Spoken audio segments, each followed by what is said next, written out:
Bismillahirrahmanirrahim. Assalamualaikum warahmatullahi wabarakatuh. Waalaikumsalam.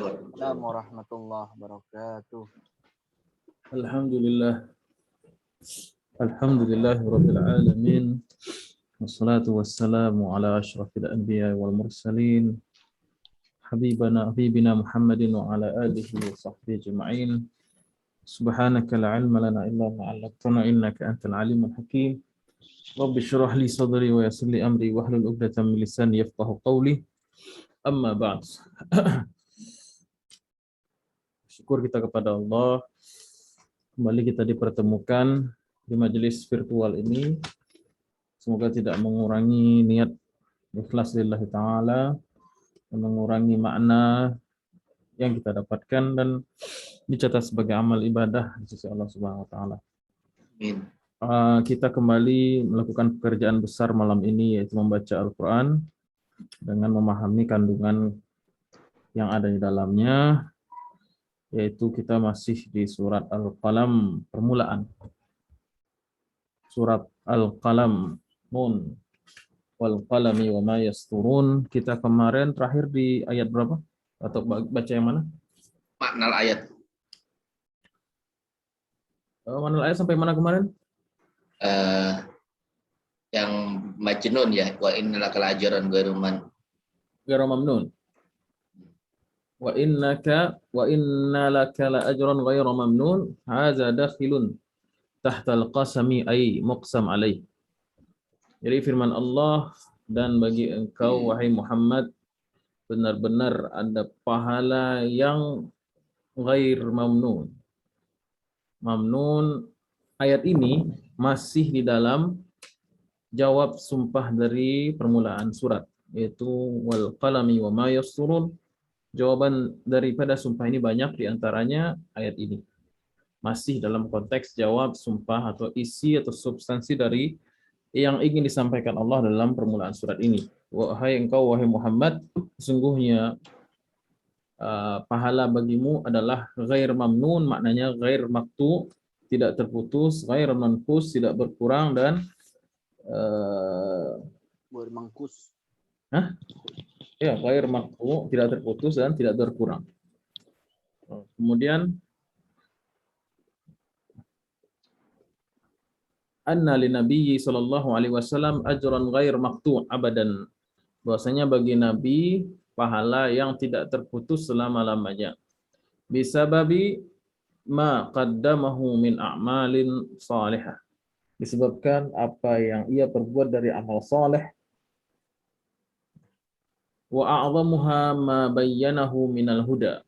Dan amal soleh yang terbesar dari nabi itu adalah usaha beliau untuk menjelaskan petunjuk atau agama ini. Artinya dakwah yang beliau lakukan.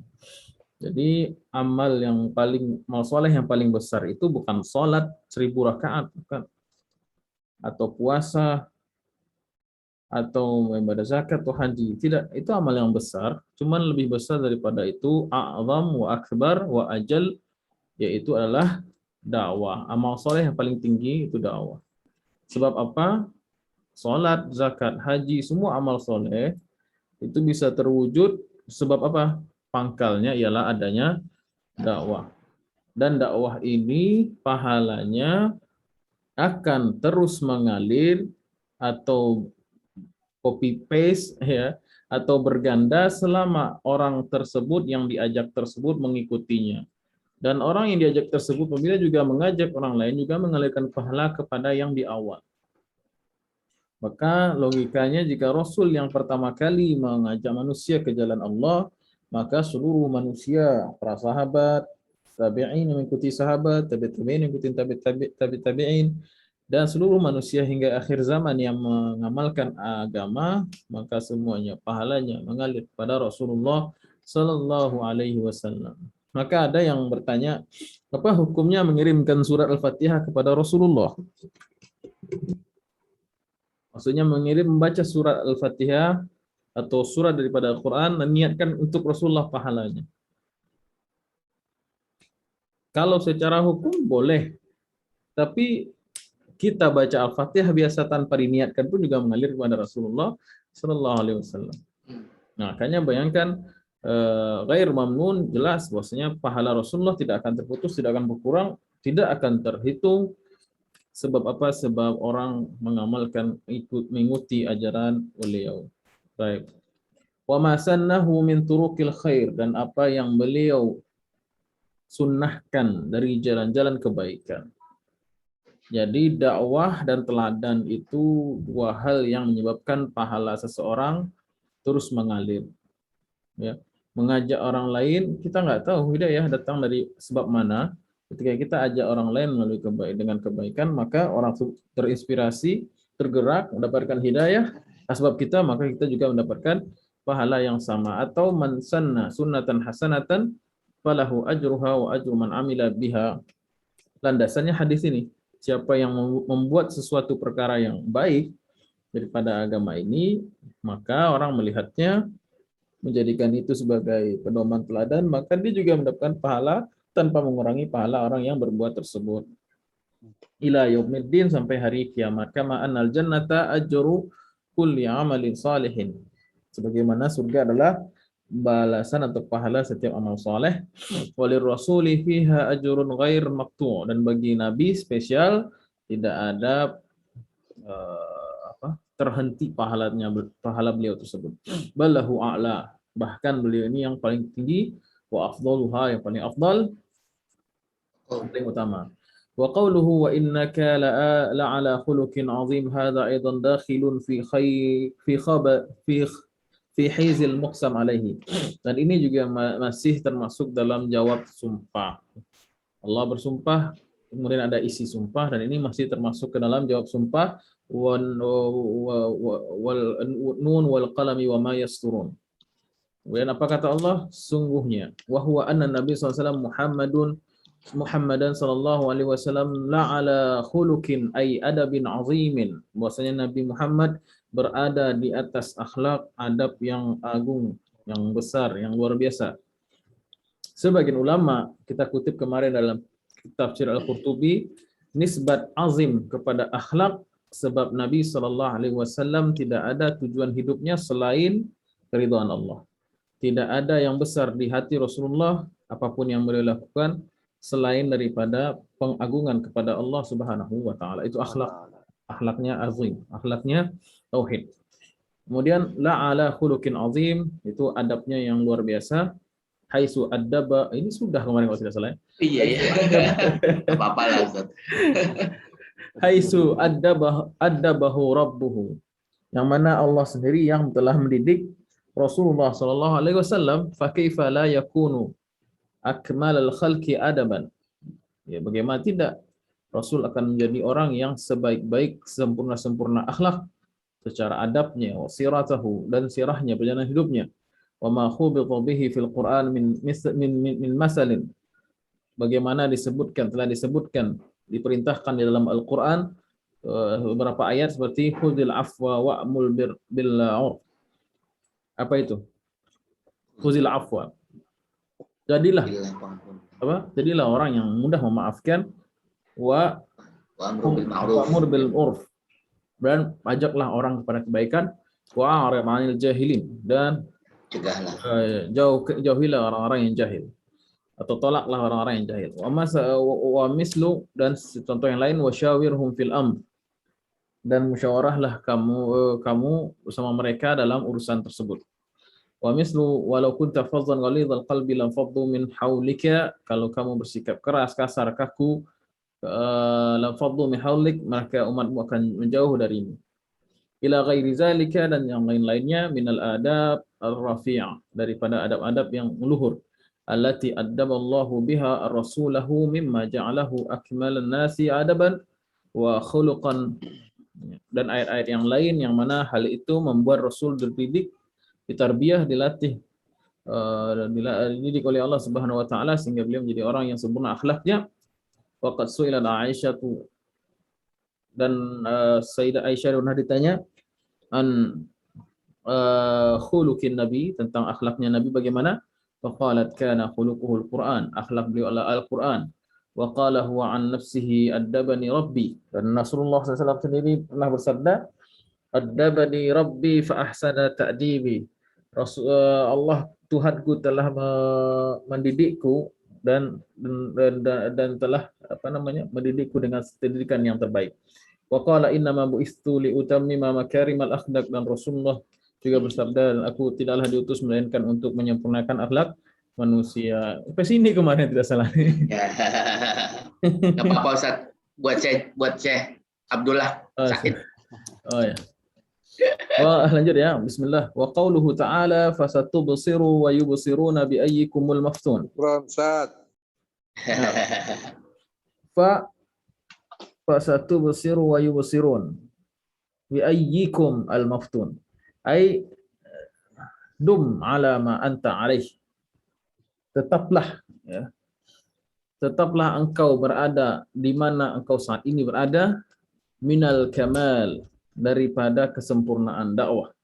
Ya Rasulana, wahai utusan kami, wasbir ala da'watina, maka bersabarlah atas tugas dakwah ini, fasatubsiru, dan kelak kamu pasti akan melihat, ba'da qalilin, ya sebentar lagi kamu akan melihat, ba'da qalilin minaz zaman, sebentar lagi akan kamu lihat, menyaksikan sendiri, fayubsiru qaumaka al-muhtadun laka bil junudu bi ayyikum, maka kaummu akan melihat, fayubsiru qaumuka al-muhtadun al-muttahimun al-muttahimun lak, orang-orang yang mengittihamnya Nabi, menghina, menuduhnya, memfitnahnya Rasulullah SAW. At-tuhmah artinya tuduhan yang tidak berdasar, kalau sama dengan al-buhtan, kalau bahasa Indonesianya fitnah. Kalau fitnah lain lagi artinya. Fitnah artinya apa?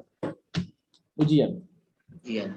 Kemudian kamu akan melihat siapa di antara mereka yang dituduhkan gila dan lain sebagainya tersebut.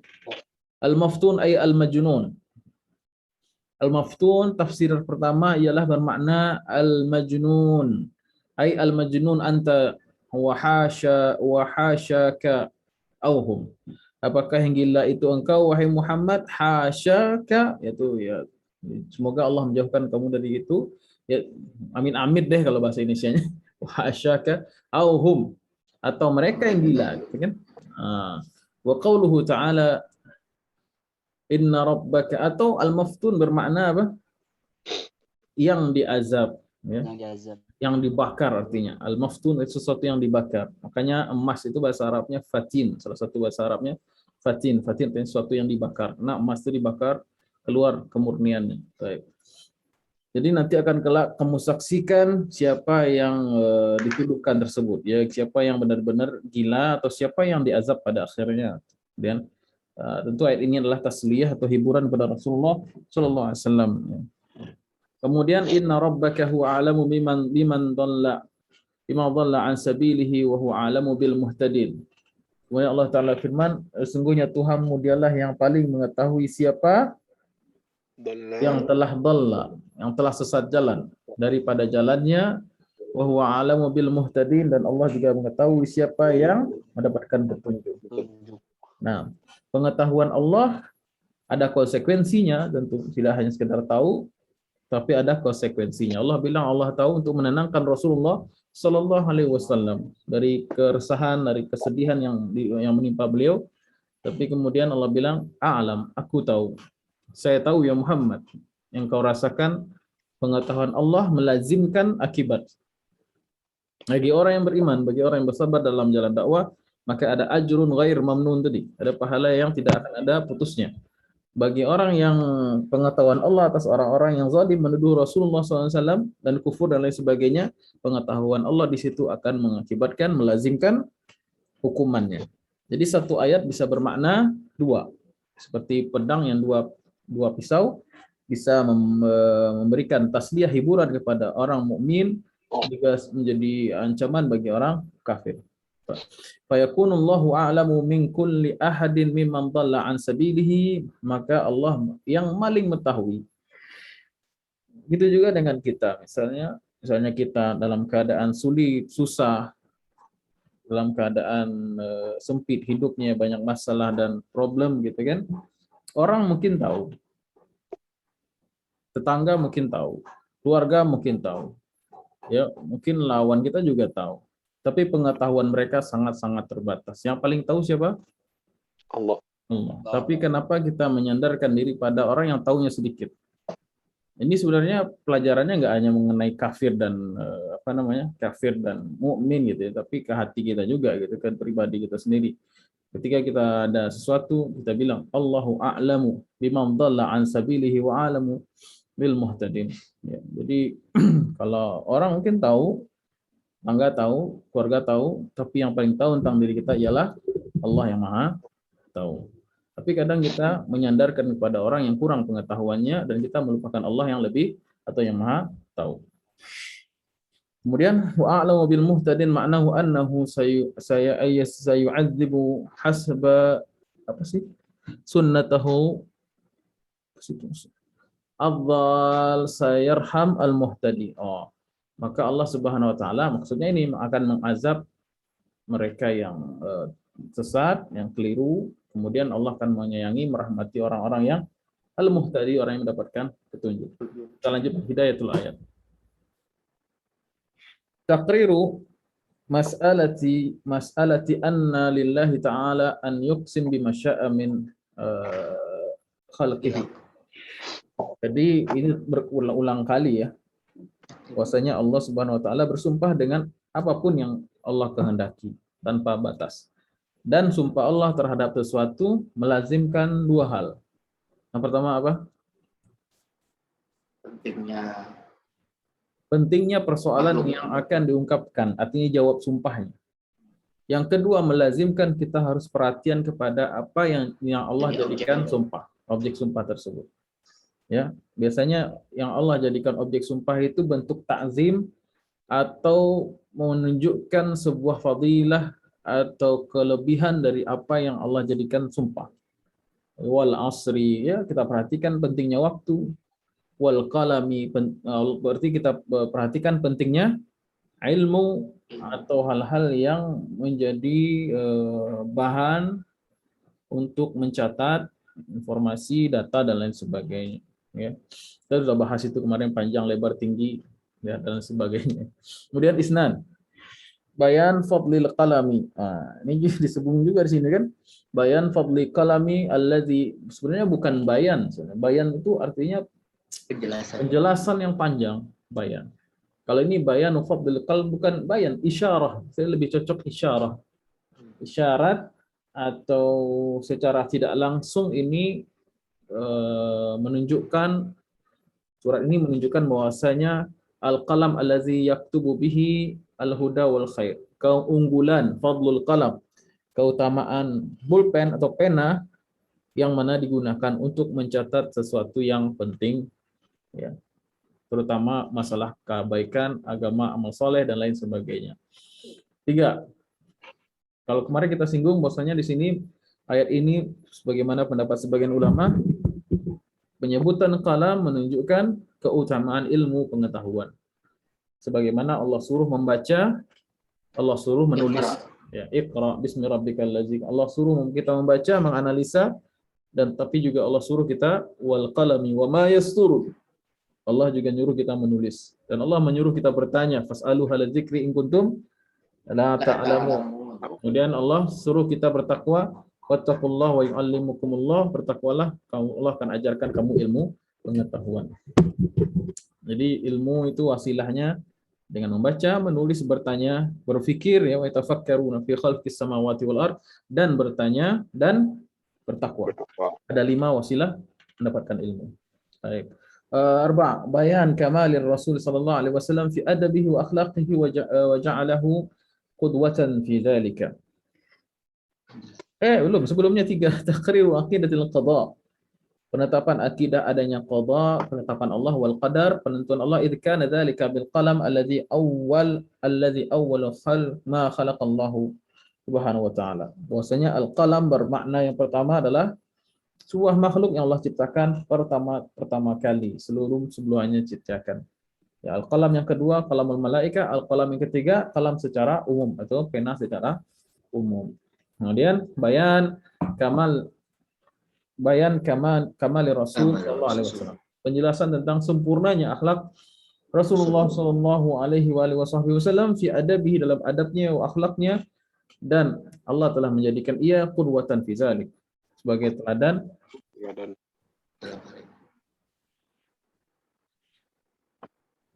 Baik. Apalagi sekarang bulan Rabiul Awal ya. Ada dua buku yang kita rekomendasikan harus dibaca setiap muslim. Yang pertama adalah buku Sirah Nabawiyah. Sirah Nabawiyah itu Ibnu Hisham. Sirah Nabawiyah Ibnu Hisham. Kalau yang klasik. Kalau yang baru itu ada Ar-Rahiq Al-Maktum karangan Syekh Safiur Rahman Al-Mubarakfuri. Sudah banyak terjemahan Indonesia, sudah banyak. Baca Sirah Nabawiyah. Kemudian kalau ingin mendapatkan hadis-hadis yang menceritakan fisik, kesempurnaan fisik Nabi, pakaian Rasul sehari-hari, ya, bagaimana adabnya Nabi, baca kitab Syama'il Muhammadiyah karangan Al-Imam At-Tirmizi. Dua buku itu harus baca. Bagaimana pakaian Nabi, bagaimana bentuk fisik Nabi, wajah Nabi, kulit Nabi, tinggi Nabi, bentuk berjalan, bagaimana cara jalan Nabi, gimana Nabi berjabat tangan, dan lain sebagainya. Nah, kita lanjut ya. Bagian kedua kayaknya. Bismillahirrahmanirrahim. A'udzu billahi minasyaitonir rajim. Fala tut'il mukazzibin waddu law tudhinu fayudhinun wala tuti' kull halafin mahin ammazim masya'in binamim manna'il lil khairi mu'tadin asim idza tutla utullin ba'da dhalika zanim an kana dha malin wa banin idza tutla alaihi ayatuna qala asatirul awwalin sanasimuhu 'alal khurtum. Baik, ini jelek semua ini sifatnya ya. Ada 9 sifat yang Allah sebutkan di sini. 9 sifat yang Allah sebutkan di sini. Sifat buruk. Nauzubillahi min zalik. Ya, semoga kita ketahui sifat buruk itu dihindari. Ya, kita sebutkan fala tuti'il mukadzibin, masih khitabnya kepada siapa? Dan jangan engkau mentaati orang-orang yang mendustai itu. Khitabnya masih kepada Rasulullah Sallallahu Alaihi Wasallam, karena ayat ini masih menyambung kepada ayat sebelumnya kan. Nah, jadi fala tuti', jangan kamu taat. Taat itu juga bermakna jangan diikuti. Jangan kamu ikuti al-mukazzibin. Siapa itu? Al-mukazzibin. Al-mukadzibin jama' al-mukazzib. Maksudnya orang-orang yang Dustakan. orang-orang yang memfitnah Nabi gila tadi di awal surat kan. Nah, kemudian orang-orang yang menolak dakwah Nabi, kemudian orang-orang yang memfitnah Rasulullah SAW, menghalangi dakwah dan lain sebagainya. Kalau kita lihat ayat ini secara kapan ia turun, maka ayat ini berkenaan tentang sikap Nabi kepada orang-orang kafir Quraisy atau kafir Makkah ketika itu. Jadi fala tuti'il mukadzibin, artinya ini perintah kepada Nabi untuk konsisten dalam berdakwah. Ya. Jangan sampai Nabi ini mengikuti maunya orang-orang kafir. Maunya orang kafir itu apa? Ya Muhammad, apa kata mereka? Lau abadta alihatana la abadna al ilahaka. Ya, ini asbabun nuzulnya.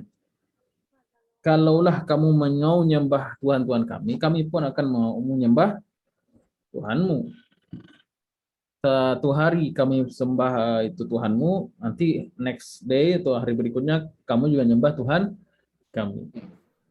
Ya. Waddu law tudhinu fayudhinun, dan mereka berkeinginan agar kamu bersikap melunak dalam hal akidah, ya. Karena ad-duhun itu artinya minyak atau lemak, ya, ad-duhun. Waddu law tudhinu, dan orang-orang kafir itu ingin kamu itu bisa diajak nego lah dalam soal akidah. Fayudhinun, dan mereka pun berlaku lunak kepadamu. Ya. Dan Rasulullah SAW di sini Allah perintahkan, enggak bisa begitu ya Muhammad, fala tuti'il mukazzibin, jangan ikuti orang-orang kafir tersebut. Orang kafir tersebut menuduh kamu gila itu tujuannya apa sih? Supaya melemahkan dakwah kan? Kalau kamu dengarkan ocehan orang tersebut dan masukkan ke hati, bersedih, kemudian pundung kalau bahasanya, berhenti dalam dakwah, maka kamu akan sesuai apa yang mereka harapkan gitu ibarat. Musuh itu kadang-kadang kan main nggak hanya main fisik, kadang-kadang yang lebih membuat kita mundur itu apa? Mental itu ya, menyerang mental Mental. itu kan. Menyerang Sewor. cywarnya gitu kan. Itu juga sekarang umat Islam gitu kan. Kalau kita terpancing dengan hal-hal yang tidak produktif gitu kan, perdebatan furu'iyah fikih misalnya, atau hal-hal yang selalu diperdebatkan setiap saat di tengah-tengah umat, artinya kita mengikuti apa yang dikehendaki disenangi oleh musuh Islam sebenarnya gitu. Ya enggak? Adapun kalau kita berbeda sama muslim, harusnya disikapi dengan elegan, dengan baik, dengan musyawarah dan lain sebagainya. Ini malah ikut-ikutan membuat orang bertepuk tangan gitu. Fala tuti'il mukazzibin. Itu sama aja kita taat atau patuh mengikuti kehendak mereka. Waddu law tudhinu fayudhinun, dan kita ingin setelah itu kita juga kompromi itu soal akidah akhirnya. Kita juga sibuk kompromi dengan soal-soal akidah akhirnya gitu kan. Bagaimana Rasulullah SAW pernah diajak untuk menyembah tadi kan. Maka kata Allah turun ayat ya ayyuhal kafirun. A'budu ma ta'budun. Jelas sekali batasan-batasan akidah yang harus dipertahankan. Nah, sebenarnya seperti itu. Jadi kadang kita ini kebalik, sama orang kafir kita tolerannya minta ampun, tapi sama orang Islam kerasnya minta ampun. Beda sedikit, langsung kayak beda agama. Ya, beda fikih sedikit, langsung kayak beda agama. Tapi kalau orang kafir, wah kita saudara sebangsa dan satu tanah air. Ya, tapi kalau saudara seiman, wah dia mah start ono dia. Muhammadiyah bukan Muhammad kita gitu. Dia Muhammadiyah, dia mah ya. Udah pakai merek semuanya gitu kan. Udah pakai merek semua kayak itu. Iya. Jadi, Berarti ini asbabun nuzulnya sama, berarti turunnya barengan kali Ustaz sama surat Al-Kafirun. Wallahu a'lam ya. Tapi memang surat Al-Kafirun dengan surat Al-Qalam itu memang sama-sama turun di awal Nabi dakwah. Boleh jadi memang dekat. Ya, boleh jadi dekat. Tapi bisa dikaji juga nih, bisa bikin pengkajian juga nih. Apakah ada irisan dalam asbabun nuzul sehingga turun berbagai macam surat dan ayat? Wallahu a'lam bishawab. Yang Anda temukan begitu. Baik. Kemudian wala tuti' kulla hallafin mahin. Dan jangan pula kamu taati orang-orang yang halaf. Halaf itu dari kata halif. Halif itu isim fa'il dari halafa yahlifu, artinya orang yang bersumpah. Kalau halif orang yang bersumpah, kalau halaf tukang sumpah. Halaf itu dalam bentuk fa'al, bentuk sigot mubalaghah. Kalau dalam bahasa Arab itu ada namanya bentuk mubalaghah. Mubalaghah itu hiperbol kalau bahasa Indonesianya. Hiperbol. Jadi kalau halif orang yang bersumpah ya sekali aja udah. Tapi kalau halaf itu hobi sumpah. Orang yang hobi bersumpah bahkan hal-hal yang sepele, ya sedikit-sedikit sumpah gitu kan, demi bapak saya, demi ibu saya, demi Tuhan, demi segala macam. Itu biasanya orang-orang yang bohong, pembohong. Dia menjadikan sumpah itu sebagai tameng daripada keinginan dia atau aib yang ingin dia simpan atau tujuan dia. Sumpah beneran kok gitu kan. Sumpah demi apa gitu kan. Sumpah demi Alek ya. Macam-macam lah. Jadi sumpah itu orang yang hobi bersumpah pada dasarnya orang-orang yang lemah. Orang yang tidak punya tujuan, orang yang tidak punya pribadian, orang yang memanfaatkan, orang yang menjadikan sumpah. Orang kan kalau sumpah itu kan gunanya untuk apa sih? Untuk hal-hal yang sangat-sangat penting agar meyakinkan orang kan? Dia menggunakan pintu darurat terus gitu. Pintu darurat itu dipakai kalau sudah berdarurat, tapi dia menggunakan hal-hal seperti itu untuk melindungi keinginan dirinya. Jadi, nah di sini sindiran ya. Kalau kita paham ya ini secara umum, kata halaf secara umum artinya orang yang suka bersumpah. Apa-apa dikit-dikit sumpah, ya. Tapi kalau kita lihat ayat ini ketika ia turun, maknanya adalah orang-orang yang menghalangi dakwah Rasulullah SAW dengan memanfaatkan sumpah. Dan itu tabiat orang-orang munafik dan orang-orang musyrik. Bahkan orang-orang Yahudi, Ahlul Kitab juga. Mereka bersumpah, demi Allah, Muhammad itu pendusta, demi Allah. Pokoknya sedikit sumpah untuk meyakinkan orang lain, sehingga orang lain kalau dia mendengar dia sudah bersumpah, maka orang akan terhalang kan dari hidayah. Sebagaimana Abu Lahab, demi Allah saya ini paman dia, saya lebih tahu daripada dia. Ya kan? Akhirnya dengan sumpah itu membuat orang yakin untuk tidak mengikuti ajaran Rasulullah sallallahu alaihi wasallam. Ya. Mahin, apa itu mahin? Mahin artinya orang yang terhina atau orang yang hina. Hakir indallah. Orang yang hina di sisi Allah Subhanahu wa taala, atau al-mahin secara bahasa, secara kultur orang Arab. Mahin artinya kazib, orang yang kazab, pendusta. Ya, dan ini sesuai dengan sifat naat man'ut sebelumnya. Halafin mahinin. Artinya orang yang bersumpah sebab apa? Dia itu tukang bohong gitu. Ya, dia itu bersumpah karena dia dengan sumpahnya itu dia membohongi orang lain.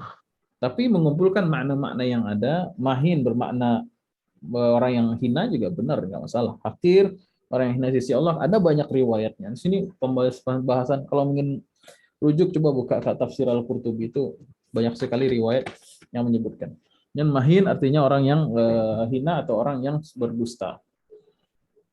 Hammazim masya'im min namin. Hammaz itu dari kata al-hamz. Al-hamz itu menghina, mencerca, ya, dengan ucapan. Al-hamz, orang pelakunya disebut dengan al-hamiz. Bentuk mubalaghahnya atau hiperbolnya bisa hammaz atau hamazah, ya. Wailun likulli humazatin lumazah. Ya, hamazah artinya orang yang suka gemar, tukang mencela, tukang menghina, ya. Nah, ini kepribadian yang keberapa ini? Yang kedua. Yang kedua dong. Yang pertama tadi halafin mahin, tukang sumpah, tukang bohong. Ya, kemudian yang kedua hamaz atau hamazah. Ya. Jadi fa'alah dengan fa'al itu sighah mubalaghah, artinya orang yang menjadikan sumpah, caci maki sebagai karakteristik dan hobinya. Tukang sumpah lah, tukang hina. Ya. Atau orang yang menggibah orang lain di belakang, ya, dan atau menghina di depan. Ya, ada pendapat itu semua, ada semua. Artinya orang yang suka mencela dakwah, mencela Rasulullah SAW, maksudnya lebih dekat di sini, ya, bukan hanya mencela aja, tapi mencela Rasulullah SAW, sebagaimana wailul likulli humazatin lumazah allazi jama'a amalan wa addadah yahsabu anna malahu akhladah. Jadi Allah katakan wail pada orang yang mencela. Kok orang yang mencela saja kena wail, ya azab, Ustaz? Ya, maksudnya wail itu orang yang mencela Rasulullah Shallallahu Alaihi Wasallam karena dasar kecintaan mereka terhadap uang, sehingga mereka menolak dakwahnya Nabi Muhammad Shallallahu Alaihi Wasallam. Dijelaskan lagi pada ayat allazi jama'a amalan mu'addadahu. Mereka mencela Nabi, menolak dakwah itu sebab karena mereka terganggu kepentingan dunianya yang mengumpulkan uang dan menghitung-hitungnya. Nah, kemudian apa ya tadi? Hamazin. Masya'im binamin. Masya artinya orang yang jalan. Tapi jalannya bukan untuk safar, tapi jalan untuk namim. Menebarkan namimah. Menebarkan fitnah. Adu domba, ya. Disebutkan masya di sini menunjukkan dia tuh proaktif, ya. Jalan kemana-mana untuk menebarkan fitnah, menebarkan adu domba, memecah belah persatuan masyarakat dan lain sebagainya. Influencer. Nah, Buzzer. buzzer gitu loh. Ya, dia profesinya adalah orang-orang yang suka menebarkan. Jadi sudah ada isyarat bazar dalam Quran ya. Ya. Bazar itu dia mau bersumpah ya. Pokoknya dia ingin memuluskan apapun keinginannya pakai sumpah. Penting uangnya masuk gitu kan. Nah, bayarannya masuk. Kemudian luka menghina, hamaz, kemudian masya'im bin namim, aktif sekali dia menyebar adu domba, memecah belah masyarakat dan lain sebagainya. Luar biasa. Manna'ilil khairin. Kemudian apalagi sifat mereka? Yang ke berapa ini? 4. Yang kelima dong. Hah?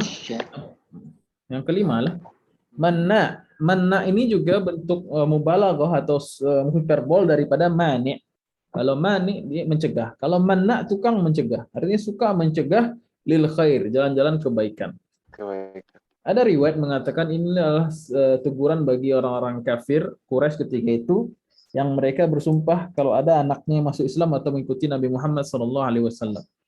Kalau ada yang kalian mengikuti Nabi Muhammad, saya nggak akan kasih uang jajan lagi, nggak akan saya kasih harta warisan dan saya kasih gini-gini. Itu orang yang manna'in lil khair, orang yang mencegah daripada kebaikan. Maksudnya orang ada jalan-jalan hidayah, dia tutup itu jalan-jalan hidayah. Nah, kemudian mu'tadin asim. Mu'tad dari kata ya'tadi artinya melampaui. Mu'tadin pelakunya, orang yang melampau. Ada yang menafsirkan orang yang zalim. Ya. Kemudian ada yang menafsirkan mu'tad, itu Imam Al-Qurtubi ya, menafsirkan al-mu'tad adalah mereka yang berlebihan dalam memakan atau melakukan perbuatan yang halal. Nah, ini unik nih tafsirannya beliau nih. Jadi al-mu'tad mereka yang berlebihan dalam mengkonsumsi dunia. Makannya mungkin ya atau tidurnya lebih banyak atau pokoknya yang halal-halal. Ini khotir, ini tafsirannya luar biasa ya. Pokoknya sesuatu yang halal diperbanyak itu tidak baik. Sehingga bisa menjatuhkan sahibnya kepada yang makruh, bahkan menjatuhkan kepada yang haram. Ya. Makanya ayat setelahnya itu disebutkan mu'tadin asim. Asim itu yang jatuh kepada dosa. Kalau tafsiran lengkap dari Imam Al-Qurtubi dan yang lainnya, mu'tadin maknanya orang yang rakus akan dunia sehingga dia jatuh kepada yang diharamkan dan berbuat kezaliman. Itu lengkapnya seperti itu. Kemudian utul. Ini sifat yang keberapa nih? Yang ke-8 ya. 8. Ya, mu'tadin asim itu 7, 6 dan 7. Yang ke-8 adalah utulin. Utulin artinya ghaliz, orang yang kasar, orang yang al-jafi, orang yang apa namanya? Keras kepala lah, orang yang keras kepala, orang yang tidak mau dinasihati, apa sih bahasanya? Dok, bantu dok. Apa orang yang keras kepala, orang yang nggak mau dinasihati itu namanya apa? Bahasa kepala batu. Kepala batu, bebal ya, bebal. Bebal. Nah, utul tapi orang yang bebal. Betul. Kemudian zanim. Nah, zanim ini panjang pembahasan ulama. Kalau buka itu tafsir yang agak-agak komprehensif itu, zanim itu pembahasannya panjang. Ada 3 yang coba saya sampaikan ya. Saya bikin idenya, kesimpulannya dari panjangnya penjelasan ulama makna zanim. Ada yang mengatakan dari kata zanamah. Zanamah itu sesuatu yang ada pada hewan-hewan ternak. Artinya zanim itu orang yang terkenal keburukannya, mudah diketahui keburukannya. Orang yang mudah diketahui keburukannya. Asal disebut namanya itu image-nya udah jelek banget. Oh, itu orang kurang ajar ya. Itu menembak preman pasar. Oh, itu namanya zanim. Zanim bermakna yang kedua adalah orang yang mengaku atau menisbatkan diri pada satu kaum padahal dia bukan kaum dari kaum tersebut, bukan bagian dari kaum tersebut. Ngakunya fans MU padahal dia fans Liverpool. Itu namanya zanim. Itu namanya zanim, ya. Ngaku 5-0. Ya, ngaku orang orang Jakarta padahal dia orang bukan orang Jakarta. Orang Bekasi misalnya. Mau ngomong Bekasi nggak enak ada Pak itu ada Allah. Abdullah mah Bojong, Ustaz. Oh Bukan Bekasi, Bojong. Ustaz. Oh iya Bojong. Nah kira Bekasi terus itu. Orang Bojong. Ya ngaku orang Jakarta padahal orang Bekasi ya. Itulah. Nggak ada orang Bekasi kan sini aman kan? Itu misal. Ya, jadi Az-Zani orang yang menisbatkan diri pada satu komunitas, suatu kaum, padahal dia bukan kaum tersebut. Ini sindiran kepada Al-Walid bin Mughirah. Ya. Al-Walid bin Mughirah salah satu petinggi Quraisy, kafir Quraisy yang ketika ayat ini turun, dia kelabakan tuh. Karena ada makna yang lebih dalam daripada itu. Ya, orang yang menisbatkan diri kepada suatu kaum padahal dia bukan kaum tersebut disebabkan karena dia anak zina.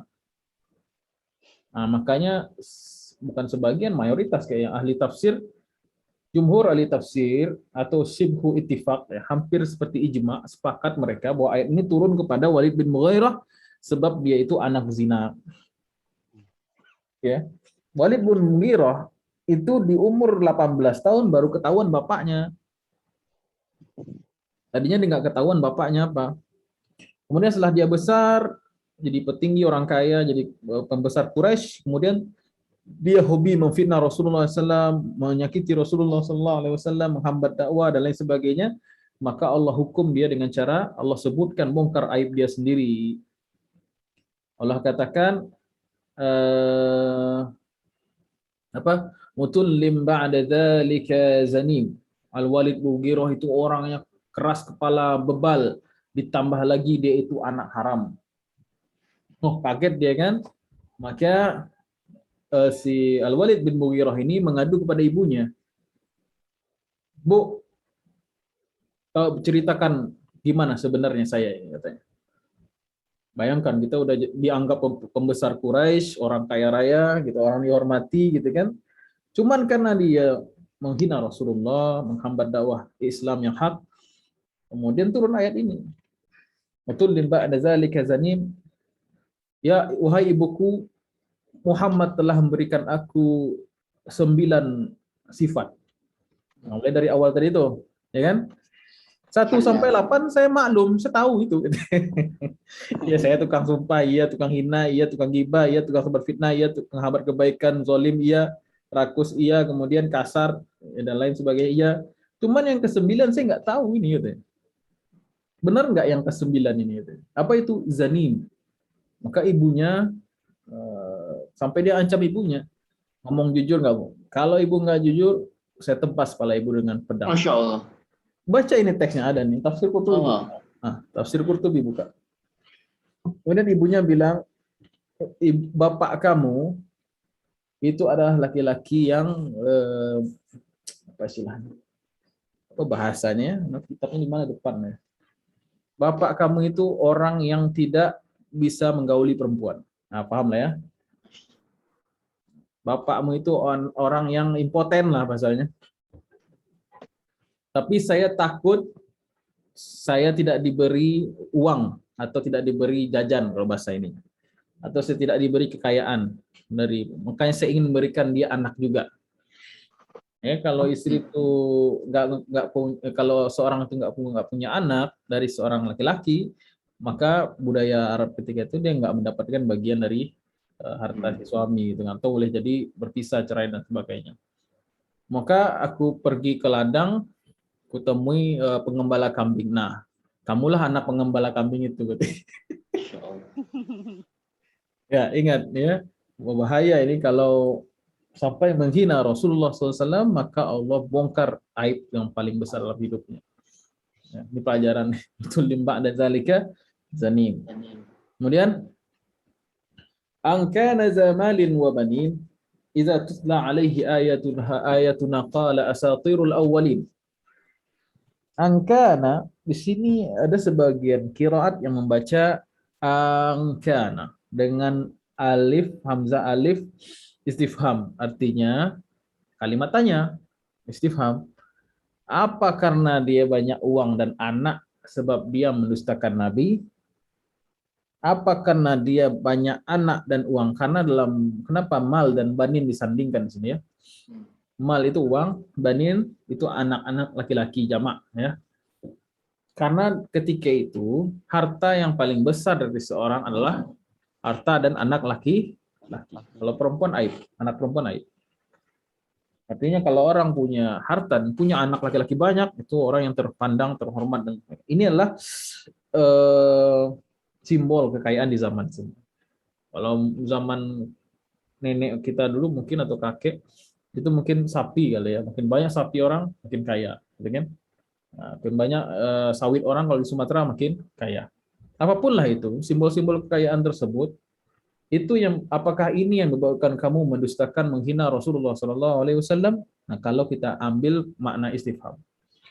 Nah, kalau kita ambil ini makna bukan istifham, artinya kata ulama ini maf'ulun li ajlihi. Artinya yakfuru li an kana zamalin wa banin. Langsung saja.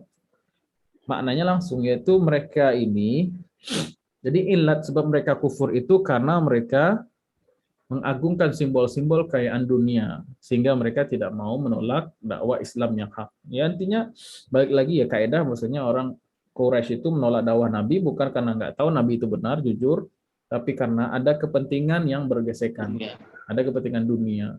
Ya jelas seperti nggak perlu lagi istifham ya. Kemudian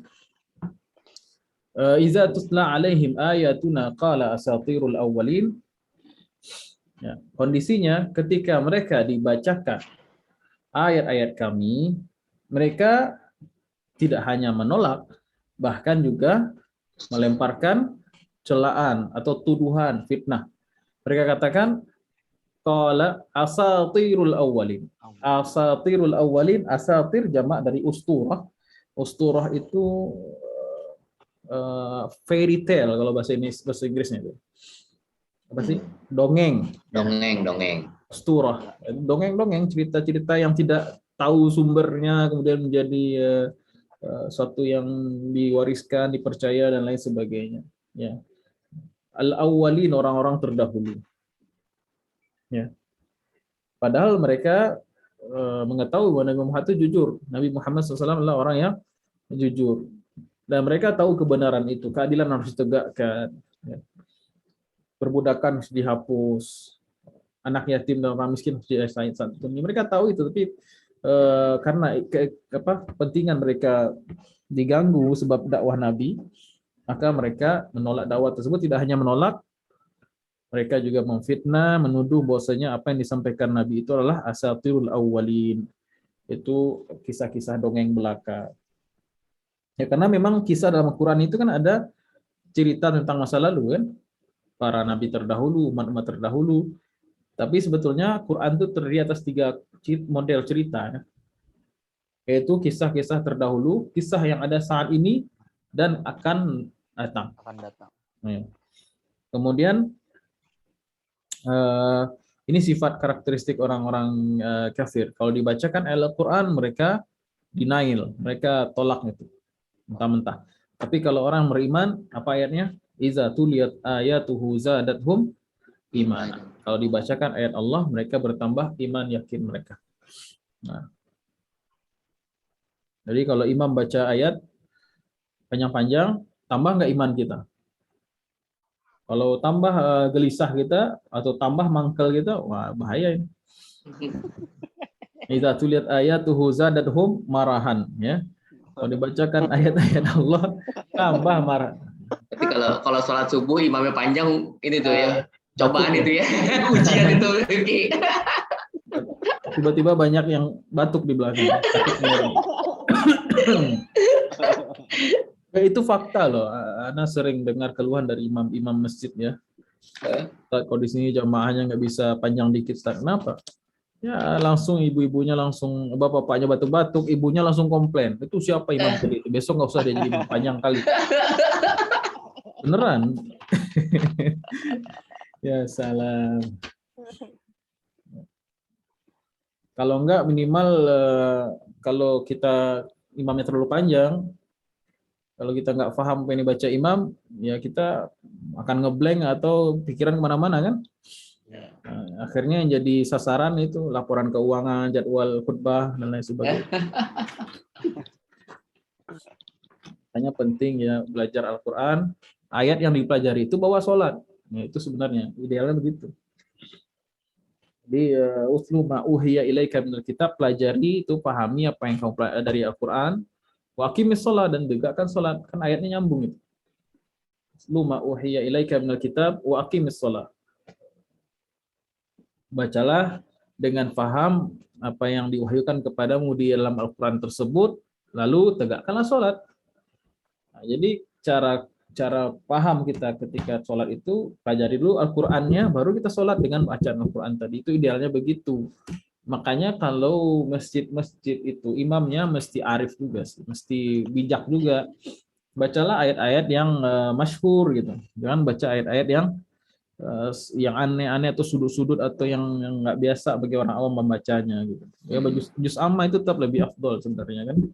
Masalahnya juz amma pun nggak paham, itu masalahnya. Setelah juz amma juga nggak mau belajar gitu. Nah, itu minimal tuh kita tuh punya bekal memahami tafsir Al-Fatihah, itu wajib. Kemudian juz amma lah. Juz amma. Dan tidak ada ya nikmat yang paling luar biasa selain kita sholat di belakang imam, imam bacaannya bagus, dan kita juga paham dengan baik apa yang dibaca oleh imam tersebut. Hanya belajar bahasa Arab ya. Belajar tafsir. Gimana? Belajar 9 ya. Kita buka seksi tanya jawab. Sesi tanya jawab. Baik, kepada para jamaah, mungkin ada yang mau bertanya atau berdiskusi, dipersilakan. Abdullah. Assalamualaikum warahmatullahi wabarakatuh. Waalaikumsalam warahmatullahi wabarakatuh. Udah masuknya jarang nanya melulu kayaknya nih Ustadz, aneh Ustadz. Gimana Pak? Udah masuknya jarang nanya melulu Ustadz. Oh ya, nggak apa-apa. Ustadz, Ana tadi Ustadz waktu masalah Al-Fatihah Ustadz, Ana pernah baca buku Ustadz. Cuma Ana jadi bingung sendiri sebenarnya. Jadi Ana baca buku itu masalah Al-Fatihah kepada buat orang yang meninggal. Di situ ternyata ada dua pendapat. Yang satu pendapat mengatakan bahwa tidak ada. Yang kedua, termasuk Imam Syafi'i itu mengatakan nggak ada itu katanya. Karena seseorang itu akan berbuat. Kemudian, kalau pendapat dari Hambali, itu sampai Ustaz. Karena itu dianggap doa. Tapi itu satu buku Ustaz Anda baca, tapi penulisnya sendiri yang membantahnya. Karena itu tidak ada contoh dari Nabi SAW. Sebetulnya saya harus bersikap bagaimana itu Ustaz? Mohon penjelasannya Ustaz. Coba buka buku-buku akidah kalau masalah ini tuh ya. Kalau di buku-buku akidah pasti ada satu bab namanya hukum ihda'us tsawab. Hukmu ihda'is tsawab lil mayyit, maksudnya. Hukum memberikan hadiah pahala kepada mayit. Nah, di situ memang ada dua pendapat. Yang pertama pendapat jumhur, yang kedua pendapat minoritas. Memberikan pahala sebuah amal itu menurut jumhur ulama selain Imam Syafi'i itu sampai boleh dan sampai pahalanya. Ya, kemudian Imam Syafi'i nggak sampai katanya. Artinya kalau kita baca Al-Quran, kita niatkan pahalanya pada si fulan atau si fulana yang sudah meninggal, insya Allah sampai pahalanya. Jadi masalah ihdahu sawab aja itu, masalah pemberian pahala atas amal soleh yang diberikan, gitu kan? Jadi sikap kita ya nggak masalah, mau diamalkan ya enggak, dua-duanya juga ada argumennya. Dua-duanya ada argumen. Kalau anak pribadi ikut jumhur saja lebih tenang ya. Jumhur boleh, tidak masalah.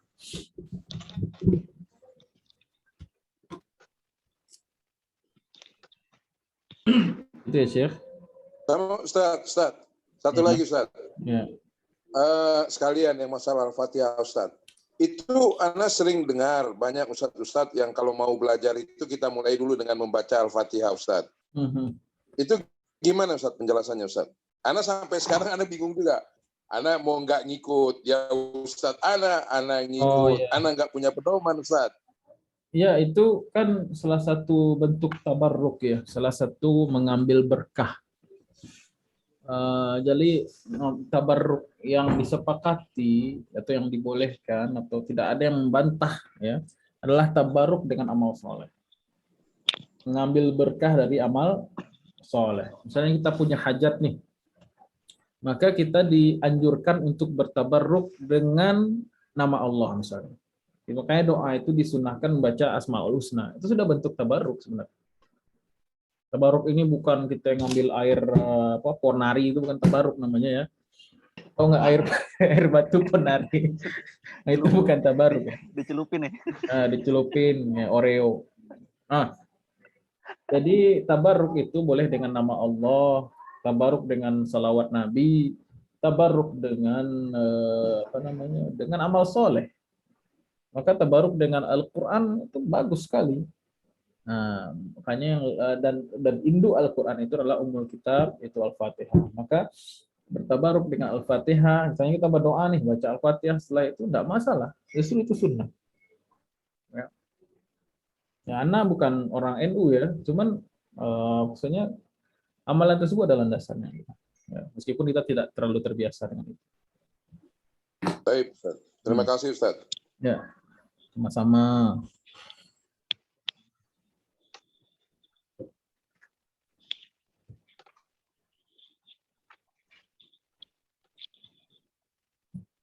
Pada jemaah yang lain mungkin ada yang mau. Khalid nggak datang nih, Pak Khalid. Ya, Khalid belum.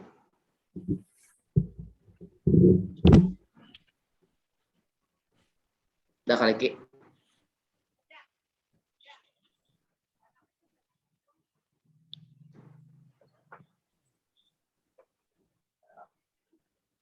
Susi tanya dong, biasanya sering nanya.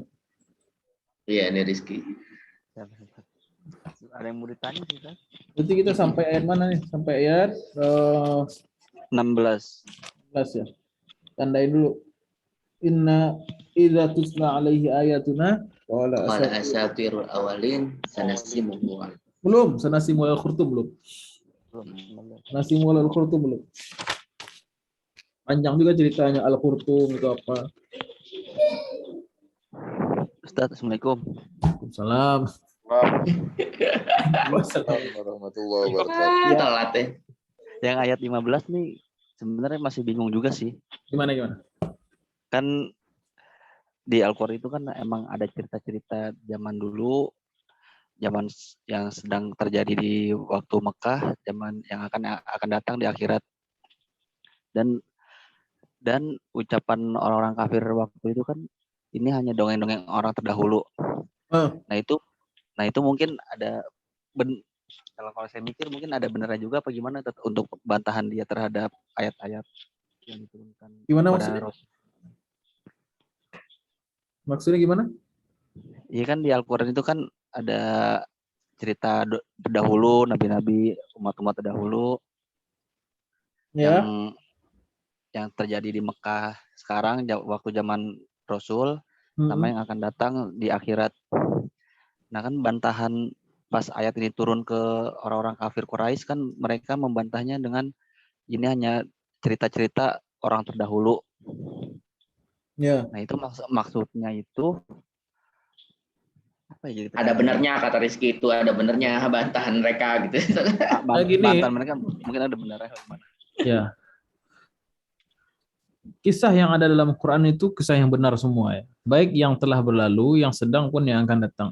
Nahnu naqussu naba'ahum bil haq. Contohnya dalam surah Al-Kahfi. Kami menceritakan kepadamu kebenaran. Artinya apa yang Allah kisahkan Al-Quran itu hak, benar. Baik yang telah berlalu, yang sedang pun yang akan datang. Ya. Kemudian orang kafir itu mengatakan inilah kisah terdahulu. Tapi bukan kisah di situ dia sebutkan. Orang kafir itu ngomong usturah, asatir. Apa itu? Kisah dongeng, kisah bohong, kisah yang nggak ada landasannya. Oh, Usturah. Ya. Kalau mereka bilang ini adalah kisah-kisah terdahulu, itu nggak apa-apa. Nggak apa-apa, karena memang sebagian itu memang telah terjadi di zaman dahulu. Masalahnya mereka ngomong itu usturah, asatir. Asatir itu dongeng, nggak ada dasarnya. Cita-cita tahayul, cita-cita yang nggak ya kila wakola, cita-cita yang nggak jelas asal usulnya, bohong lah istilahnya. Nah itu masalahnya. padahal terjadinya di dekat daerah-daerah sana juga Ustaz ya. Ya orang, ya tuh makanya kisah dalam Quran itu kebanyakan di Timur Tengah supaya apa? Supaya orang Arab itu bisa mengselidiki, bisa bertanya, bisa menjumpai tempat-tempat itu kan. Makanya nggak ada Indonesia dalam Quran kan? Nggak ada. Coba kamu lihat kisah orang diazab di Jawa, Jawa mana mereka nggak tahu. Kayaknya dikisahkan tuh kisah orang Mesir, orang Yaman, orang Samud, orang Ad, orang Sabah, orang lain sebagainya yang dekat-dekat yang masih kira-kira bisa dipelajari oleh orang-orang Arab ketika itu gitu. Oh. Terima kasih Ustaz. Saya kira cukup ya. Cukup. Saya tutup Ustaz. Alhamdulillah. Terima kasih pada Pak Ustadz untuk kajiannya malam ini dan juga kepada para jamaah atas kehadirannya. Mudah-mudahan majelis kita malam ini mendapatkan keridhaan dari Allah Subhanahu wa taala. Amin ya rabbal alamin. Insya Allah kita bertemu lagi di kajian Rabu pekan depan di jam yang sama dan link yang sama. Kita tutup dengan membaca hamdalah dan doa penutup majelis. Alhamdulillahirabbil alamin. Subhanakallahumma wa bihamdika asyhadu an la ilaha illa anta astaghfiruka wa atubu ilaik. Assalamualaikum warahmatullahi wabarakatuh. Waalaikumsalam warahmatullahi wabarakatuh. Syukran Ustaz.